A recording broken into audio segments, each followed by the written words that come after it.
Pemirsa, PT Asuransi Digital Bersama Tbk resmi menjadi perusahaan tercatat di Bursa Efek Indonesia dan emiten berkode saham YOI ini melepas sebanyak 412,08 juta saham baru dengan harga penawaran Rp100 per saham. Dengan demikian, perseroan akan meraih dana segar dari hasil IPO sebesar Rp41,2 miliar. PT Asuransi Digital Bersama Tbk, perusahaan asuransi yang fokus pada produk asuransi gaya hidup atau lifestyle dengan mengadopsi penggunaan dan pemanfaatan teknologi informasi di dalam proses operasional resmi melantai di Bursa Efek Indonesia. Emiten dengan kode saham YOII ini menerbitkan saham baru sebanyak 412.087.500 saham atau setara dengan 12,03% dari total modal ditempatkan dan disetor penuh setelah IPO. Adapun harga saham yang ditawarkan ke publik sebesar Rp100 per saham. Dengan demikian YOII meraih dana segar sebesar Rp41,2 miliar. Emiten yang bergerak di bidang usaha utama aktivitas asuransi umum konvensional ini akan menggunakan dana hasil IPO sekitar 80% untuk biaya marketing guna mendukung strategi usaha, distribusi produk dan brand awareness perseroan. Dan sisanya digunakan untuk pengembangan aplikasi yaitu insurance wallet beserta infrastruktur penunjang seperti data center, web hosting, sistem security dan penggunaan AI serta pengembangan sumber daya manusia. Dan sebagai emiten perdana yang membuka prosesi listing pada 2025 ini, YOII memiliki sejumlah keunggulan diantaranya proses pelayanan asuransi umum perusahaan yang akan dikembangkan secara online melalui platform digital seperti situs web, aplikasi mobile, atau platform media sosial. Hal ini tentu akan memudahkan pelanggan dalam mengakses informasi tentang produk asuransi, mengajukan klaim dan berinteraksi dengan perusahaan secara elektronik, dengan aplikasi atau integrasi platform yang dikembangkan oleh perusahaan. Dari Jakarta, Tim Liputan IDX Channel.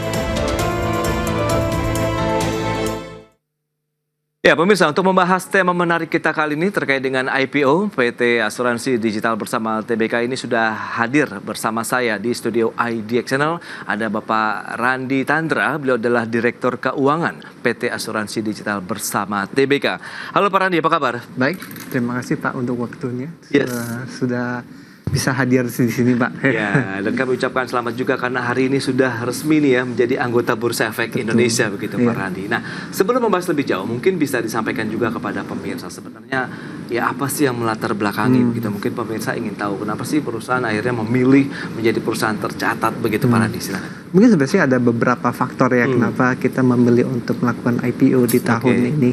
Salah satu faktor pertama adalah kita melihat ke depannya regulator akan lebih ketat terkait struktur permodalan. Makanya salah satu upaya kami atau strategi kami dalam memperkuat struktur permodalan adalah melakukan IPO.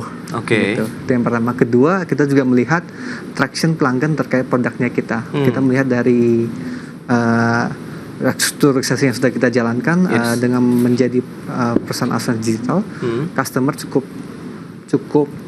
suka dengan produk kita, dan oleh karena itu kita bisa melihat perkembangan pertumbuhan dari produk tersebut dan kita memutuskan wah ini menarik sekali untuk kita melakukan IPO gitu sih Pak. Mungkin bisa dijelaskan juga nih terkait dengan asuransi digital bersama Tbk ini begitu sejak berdiri sampai sekarang seperti apa sih kiprahnya begitu di sektor ini? Mungkin kalau untuk asuransi digital sendiri sebenarnya sih ini go sedikit ke belakang, Weback sudah berdiri 35 tahun. 35 tahun. Ya, tapi sebenarnya sih untuk produknya sendiri untuk asuransi tersebut sebelumnya belum namanya PT Asuransi Digital Bersama. Dulunya itu didirikan dengan nama PT Sarana Lindung Upaya oleh founder kami. Mungkin sedikit background dari perusahaan tersebut adalah dulu awalnya perusahaan itu didirikan karena pada waktu itu industri asuransi itu belum berkembang seperti sekarang. Yes, betul. Makanya dulu founder kami Pak Jayus mempunyai inisiatif dengan Dapen pada waktu itu untuk mendirikan produk asuransi untuk melayani kebutuhan dari bank, salah satu bank BPD di Indonesia. Namun seiring berjalannya waktu kita melihat industri asuransi semakin berkembang dan gaya hidup masyarakat semakin berubah. Perusahaan sendiri juga bertransformasi lah mengikuti perkembangan tersebut. Ya, lantas kalau kita bicara mengenai perkembangan tadi berarti kan ya positif lah ya, on the track begitu ya, sesuai dengan mungkin target dan capaian dari manajemen sendiri. Bagaimana dengan iklim dari dunia usahanya sendiri, bangsa pasarnya sendiri di Indonesia seperti apa? Kan makin banyak ya perusahaan-perusahaan asuransi di Indonesia. Betul sekali Pak. Mungkin salah satu yang perlu saya juga highlight adalah produk asuransi, perusahaan asuransi itu sendiri kita lihat pemakaian masyarakat terhadap asuransi. Jadi kalau kita bandingkan dengan negara lain di Asia Tenggara, Indonesia penetrasi asuransi di Indonesia itu relatif agak rendah dibanding negara lain. Masih rendah ya? Iya, makanya kita juga mempelajari mungkin menurut saya ini menjadi satu hal yang sebenarnya challenge pada waktu yang sama opportunity untuk perusahaan mengembangkan produk-produk yang sesuai dengan kebutuhan masyarakat gitu loh. Dan kita melihat, kita juga belajar berkaca dari luar negeri ya, produk-produk apa yang sebenarnya menarik nih untuk kita kembangkan agar masyarakat nih mau beli asuransi nih. Gitu sih, Pak. Ya. Nah, menarik berikutnya lantas penggunaan dana IPO ini kan lumayan ya, ada dana segar begitu yang bisa didapatkan perseroan dari hasil IPO. Nah, ini untuk apa saja? Mungkin kita akan fokus ke dua hal, Pak. Pertama, tentunya dengan untuk kegiatan marketing itu sendiri. Mungkin dari yang saya cerita tadi, kelihatan bahwa masyarakat masih diperlukan adanya edukasi atau diperlukan adanya booster agar masyarakat mengetahui apa itu sih sebenarnya produk asuransi. Jadi kita sudah targetkan untuk menggunakan 80% dari dana IPO itu untuk melakukan kegiatan marketing. Jadi kegiatan marketing kita harapkan untuk melakukan edukasi kepada masyarakat agar mereka mengerti nih bagaimana asuransi bisa membantu kehidupan sehari-hari mereka. Itu 80%. Kemudian 20%-nya itu kita akan pakai untuk mengembangkan teknologi dan mengembangkan produk-produk yang sesuai dengan gaya hidup masyarakat gitu. Jadi go hands in hand lah. Nah ini menarik kalau kita cermati, ini asuransi digital bersama. Apakah mungkin lebih banyak berbasis aplikasi digital atau tidak? Kita bahas nanti di segmen berikutnya. Kita akan jeda sebentar ya Pak Randi. Dan pemirsa, pastikan Anda masih bersama kami.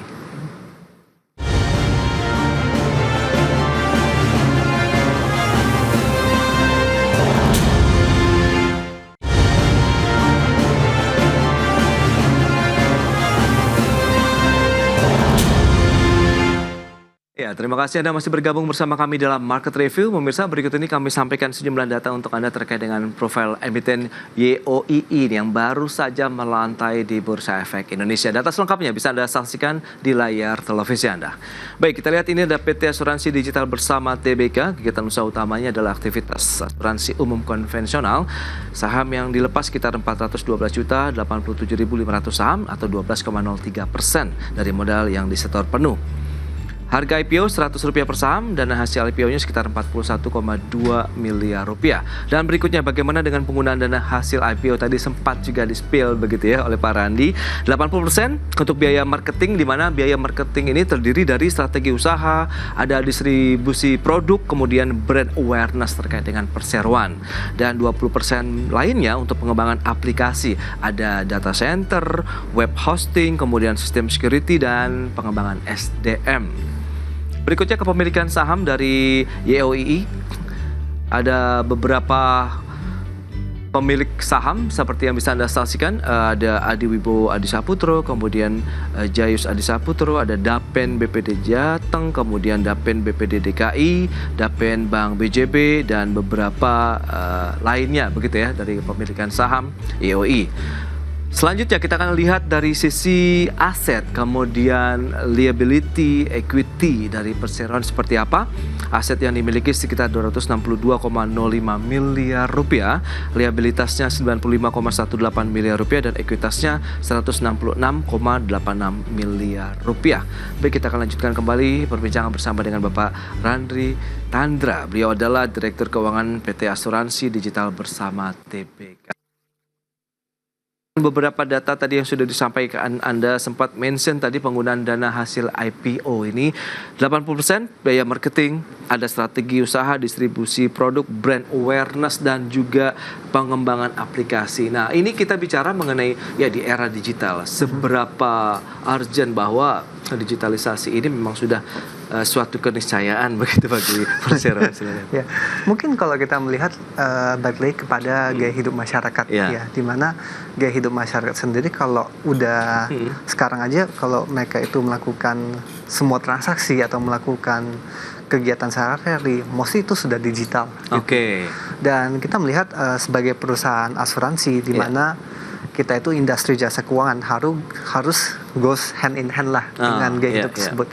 Makanya balik lagi kenapa kita harus digitalisasi ya agar kita tetap stay relevan nih dengan gaya hidup masyarakat, karena ya kita harus tetap ada di sisi masyarakat sebagai industri jasa keuangan. Oke. Gitu sih, Pak. Ya, tadi ada pengembangan juga aplikasi data center, web hosting, system security dan SDM. Nah, ini lebih kepada bagian yang mana? Apakah memang ada aplikasi digital pada saat ini kan bicara mengenai produk-produk asuransi juga yang ditawarkan kepada masyarakat begitu ya, Pak? Mungkin untuk saat ini produk-produk yang sudah kita launch di 2023 dan 2024 itu kita tawarkan tuh secara digital melalui kerjasama dengan OTA, online travel agents, dan juga dengan salah satu e-wallet terbesar di Indonesia. Jadi itu distribution channel kami. Dan untuk klaim juga bisa melalui aplikasi mitra kita tersebut.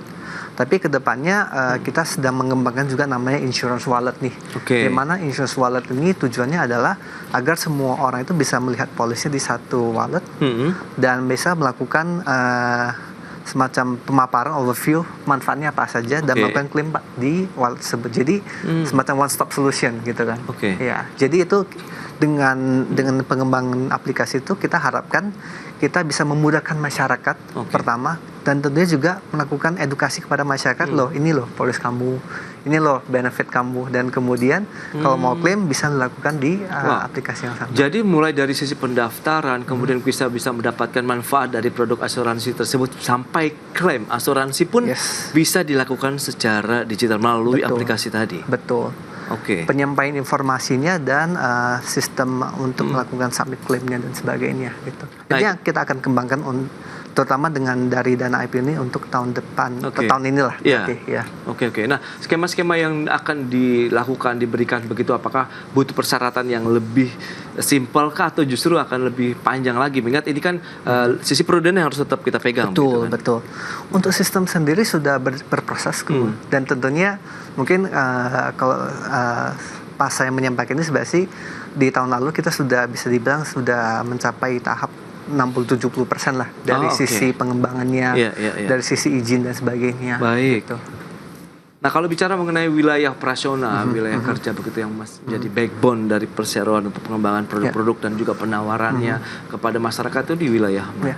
Mungkin kebetulan Pak karena produk kita itu produk digital, jadi target kita agak spesifik satu area dari target produk. Tapi kita melihat karena kita melakukan pemasaran lewat sistem dan sebagainya, itu ya kita bisa bilang ya seluruh Indonesia untuk saat ini. Oh, bisa di cover karena tadi digitalisasi di mana setiap ada handphone, ada gadget, disitulah perseroan hadir lah ya.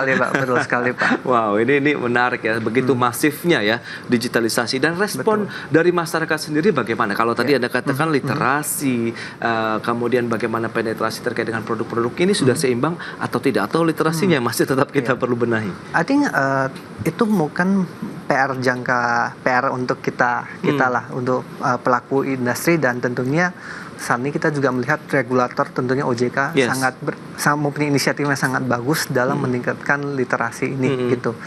Dan kita melihat dari sisinya kita traction untuk produk kita itu sudah lumayan bagus karena sebelumnya kita sempat luncurkan satu produk kita di tahun 2023. Per Desember 2024 produk tersebut sudah berkembang sekitar 60-70% per bulannya gitu.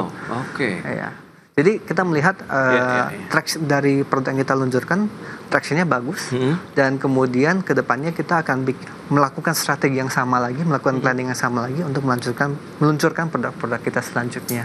Boleh juga dong di-spill seperti apa sih produk asuransi yang ditawarkan kepada masyarakat sehingga para investor yang sudah menanamkan dana mereka pun tahu nih produk asuransinya seperti apa? Apakah asuransi jiwa, asuransi kecelakaan dan lain-lain misalnya?